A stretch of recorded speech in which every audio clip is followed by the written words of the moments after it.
And now it's time for Joel's Gnomes. Hello, welcome to Joel's Gnomes. Come on, alright. Hello, welcome to Joel's Gnomes. My name is Angus, I'm one of Joel's Gnomes. And today we're gonna talk... Oh, come on, do I have to wet it? I feel daft. Come on, man. Oh, man. It's damn uncomfortable. Can I please take it off? Please. Alright. Thank you. Oh, Lord. The things you have to do to feel. Just the wind in your hair. God. Aye. Alright. Hey. Hello, welcome to Joel's Gnomes. My name's Angus. I'm one of Joel's Gnomes. And today we're going to talk about Ubiquitous Arborvitae.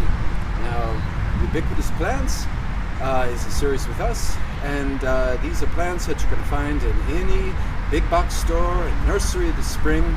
They're plants that are relatively inexpensive. They're disease resistant, drought resistant, and everybody buys them. And so we're just going to give you a few tips on how to plant and maintain. Now, with ubiquitous plants that you find in every nursery, usually Joel's Gnomes, they're kind of different about it. But this Arborvitae is one that we do love and we do recommend, as long as you plant it in a place that it likes to grow.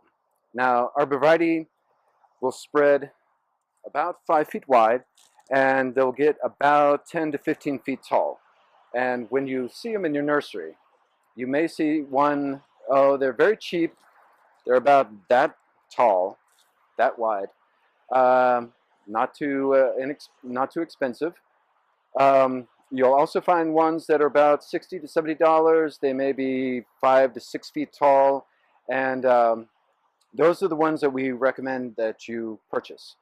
When they arrive at the nursery, they're wrapped in a root ball. They're dug up from the place that they grew, and they're wrapped in a root ball. Most of the roots are cut off, and they're wrapped in burlap. So when they get to the big box store, they're almost dry, and they need to be watered constantly. So the quicker you buy them, you see them, and you buy them, the better.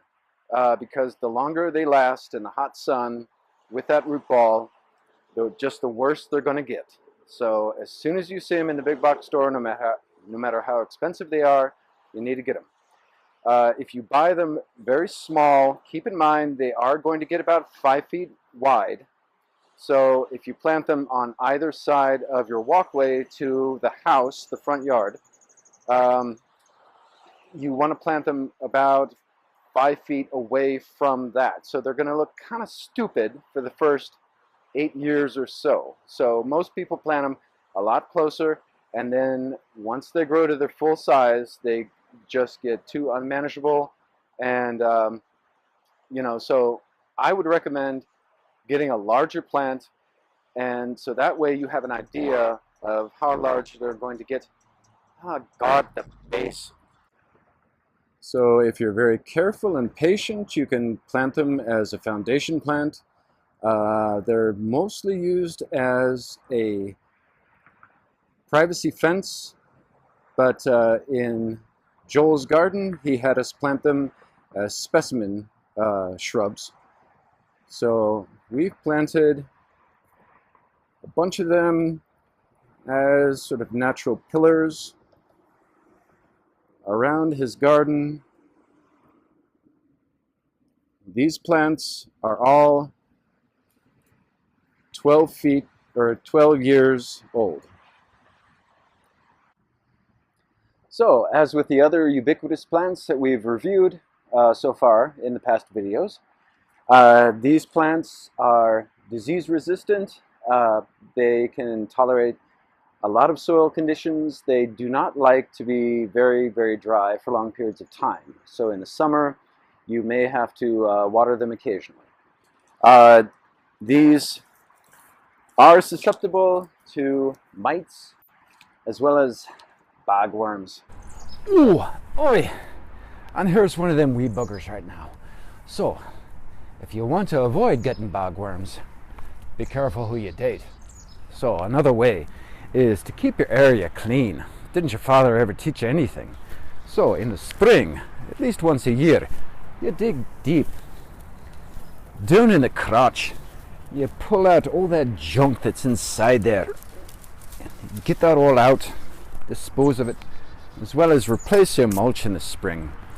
So you can also keep your arborvitae happy by fertilizing it during the growing season and keep it well watered during excessive droughts. So what you'll probably find in your big box store or your nursery is the emerald arborvitae. This is native to North America, so you'll know it's well established here, and it does very well between zones 3 and 7.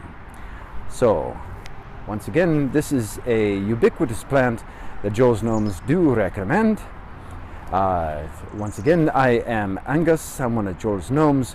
We thank you so very, very much for watching, and please, if you like the channel, please feel free to subscribe as well as tell all your friends about us. Thank you.